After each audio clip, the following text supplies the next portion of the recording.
Now let's turn our attention to the 4th Africa Digital Health Summit, where medical experts are calling for a strategic and innovative use of digital technology in achieving universal health coverage.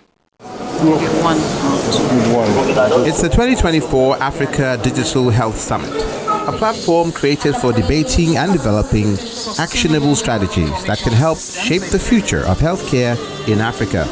Sustainable health information systems, a framework.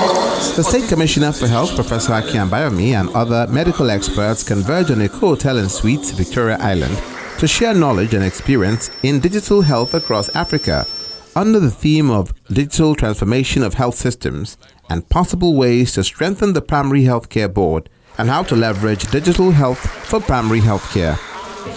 The summit has consistently hosted stakeholders in the sector, facilitating conversations focused on development of healthcare with access to networking and growth opportunities. For reproductive health for young ones, the framework would really be useful. So well done, and I really hope that the future is going to be promising more through technology. Dr. Emmanuel Agogo speaks on leveraging digital innovation to strengthen early warning systems for early detection of outbreaks via ecosystem approach.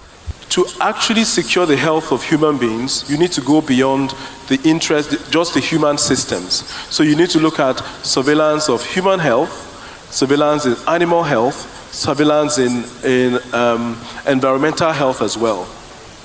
COVID-19 showed us, and Ebola, Lassa fever show us that the likelihood of outbreaks and pandemics that keep happening are driven by several things. Some of those things include, human spillover events, the fact that populations are growing, and therefore you have viruses that cross from animals to humans, and therefore to have a good surveillance system, you should have systems that you cross, that are ubiquitous in identifying these risks when they occur.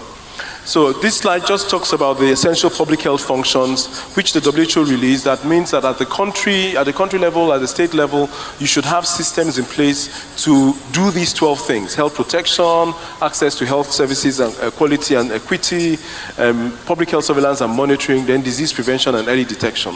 A lot of times when outbreaks happen, the only way, or the way that many public health institutions find out, is that you see something in the news, strange deaths occurring, strange deaths. And so that is event-based surveillance. And there are tools that have been developed that look at information from newspapers, web crawlers, etc., that helps you identify information that provides some form of surveillance. Professor Akin highlights the initiative of the state government in strengthening the state health sector with the use of technology. So as Africa, what we have going for ourselves really is a starting playing field that is clean.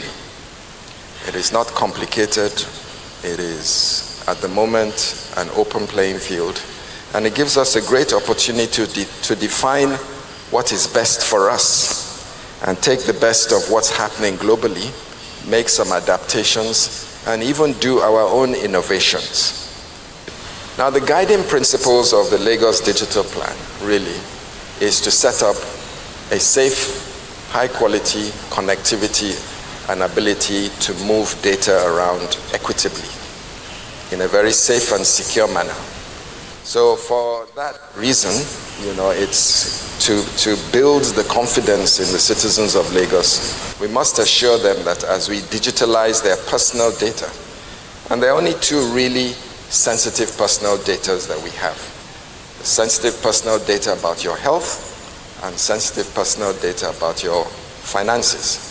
And so, if we are keeping your health records, I'm sure you want to know that the system can't be hacked and that your data can't leak or escape from the system. So we're working very hard on ensuring that we build the confidence of Lagosians as we are starting to collect their data. Now, we practiced this during COVID. As you know, during COVID, we collected a huge amount of data in our real-time management of COVID on a day-to-day basis. And we had to accelerate our compliance with data protection security with NITDA. And that was accelerated during COVID, and I must say that the Lagos State Ministry of Health was actually the first agency in Nigeria to have achieved data compliance with NITDA, just because we were managing and we were the custodians of a large amount of public data. So actualizing the digital health strategy, of course the patient is at the center. And the Smart Health Information Platform is really an ability to move patient data. And I don't want you to confuse it with applications, because what you have to do at the beginning of defining a smart information platform is to build the backbone. And the backbone is the connectivity, so that the facilities are all connected in an interchangeable network of information flow. So you have your patient at the center, the patient's health-seeking behavior generates data.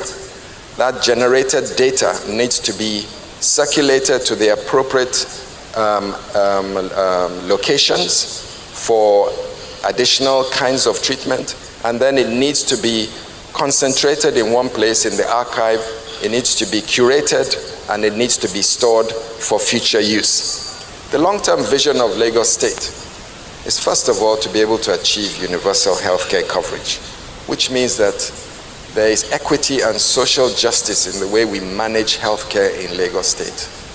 Medical experts at this summit all speak in one voice, asking government to maximize the benefits of health data through advancing a value-based approach that will guarantee prompt services to citizens in Lagos and Nigeria.